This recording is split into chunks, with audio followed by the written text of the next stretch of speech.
New year ആയിട്ട് പനിയും ചുമയും ജലദോഷമൊക്കെ കിട്ടിയ ആരെങ്കിലും ഉണ്ടോ എന്നെ പോലെ? ഇതുകൊണ്ടൊന്നും എന്നെ തളർത്താൻ പറ്റത്തില്ല. ചുമ്മാ വീട്ടിൽ കുത്തിയിരിക്കാതെ ഞാൻ എൻ്റെ ഫാമിലിയായിട്ട് കറങ്ങാൻ ഇറങ്ങി. അത് നേരെ കൊല്ലം ബീച്ചിലോട്ടാണ് പോയത്.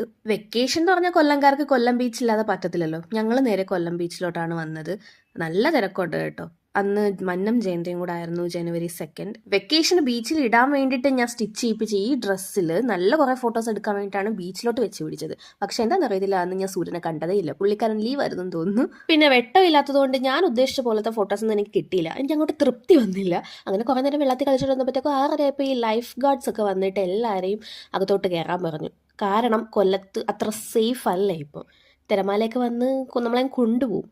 അതുകൊണ്ട് അത് അറിയാവുന്നത് കൊണ്ട് തന്നെ നമ്മൾ ബാക്ക് അടിച്ച് നേരെ വീട്ടിലോട്ട് വിടാമെന്ന് വിചാരിച്ചു. അങ്ങനെ പോകുന്ന വഴിക്ക് ഫുഡും കൂടെ കഴിച്ചിട്ട് പോകാൻ വിചാരിച്ച് ബീച്ച് റോഡിലുള്ള GB റെസ്റ്റോറൻറ്റിലോട്ട് കയറി. ഞാൻ ആദ്യമായിട്ടാണ് ഇവിടെ പോയിരുന്ന് കഴിക്കുന്നത്.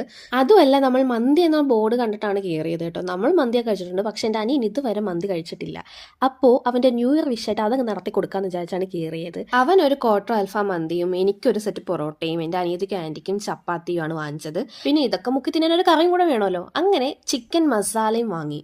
ആ ചിക്കൻ മസാല ഞാൻ ആദ്യമായിട്ടാണ് കേട്ടോ ട്രൈ ചെയ്യുന്നത്. ഞാൻ ഇങ്ങനൊരു കറി വേറെ എവിടെയും കഴിച്ചിട്ടില്ല. നല്ല സോഫ്റ്റ് ചിക്കനും നല്ല ഫ്ലേവർഫുൾ ആയിട്ടുള്ള കറിയും അടിപൊളിയായിരുന്നു.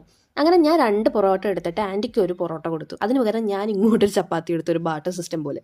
അതുപോലെ തന്നെ ഞാൻ എൻ്റെ അനിയൻ്റെ മന്തിയിൽ നിന്ന് മയണൈസും ആ ഒരു ടൊമാറ്റോ ഒരു ഗ്രേവി ഉണ്ടല്ലോ, ഒരു പേസ്റ്റ്, അതും എടുത്ത് കഴിച്ച്. പിന്നെ എല്ലാ കൂട്ടത്തിലും കാണുമല്ലോ, എല്ലാവരും കഴിച്ചു തീർന്നാലും ഇങ്ങനെ കിള്ളി കിള്ളി ഇരുന്ന് കഴിക്കുന്ന ഒരാൾ, അതാണ് എൻ്റെ അനിയത്തി.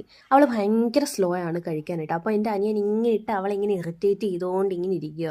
അവൾക്കാണെങ്കിൽ അത് ഇഷ്ടമേ അല്ല. ഇവനാണെങ്കിൽ ഫാസ്റ്റായിട്ട് കഴിക്കുകയും ചെയ്യും. നമ്മളെല്ലാവരും ഇങ്ങനെ കഴിച്ചിട്ട് ഇവൾക്ക് വേണ്ടി ഇങ്ങനെ വെയിറ്റ് ചെയ്തിരിക്കുകയാണ്. പിന്നെ ഇവിടുത്തെ റേറ്റ് അത്ര എക്സ്പെൻസീവ് ആയിട്ടൊന്നും എനിക്ക് തോന്നുന്നില്ല, നല്ല അഫോർഡബിൾ ആണ്. ഞങ്ങൾ 4 പേരും കൂടെ കഴിച്ചു കഴിഞ്ഞപ്പോഴത്തേക്ക് ഒരു 500-നുള്ളിലായതേ ഉള്ളൂ. ഇതൊക്കെ വാങ്ങി കഴിഞ്ഞപ്പോഴാണ് ഒരാൾ എനിക്ക് സജസ്റ്റ് ചെയ്യുന്നത് അവിടുത്തെ ബട്ടർ ചിക്കനാണ് അടിപൊളിയെന്ന്.